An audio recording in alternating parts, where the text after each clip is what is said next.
મારું નામ લતાબેન ભટ્ટી છે। ગોમતીપુર વિસ્તારમાં રહું છું। અહીંયા કોઈ સફાઈમાં કોઈ ધ્યાન દેતું નથી કે કોઈ જાતનું કોઈ અમને મળતો નથી સહાય। અમે 2-3 વખત કેવડાવ્યું છે કે અહીંયા સફાઈ અઠવાડિયે કે 15 દિવસ તોય કોઈ અમને દાદ દેતું નથી।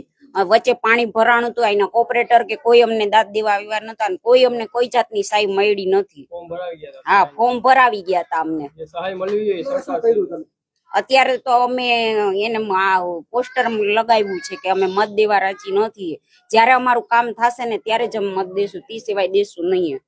અમને લેખિત લખી દે કે અમે ચૂંટાઈ જશું તો અમે આ કામ કરી દેશું, તો અમે તૈયાર છીએ। આ ચોક ને પાટલા ચોકમાં શેરીમાં એટલી ગંદકી છે ને, એ લોકોને અમે કીધેલું છે કે તમે અહીંયા જોઈ જાઓ કે કેટલી ગંદકી વાળો અહીંયા છે, કે તમે 1 કલાક ઉભા નથી રહેતા, અમારે અહીંયા રહેવું છે।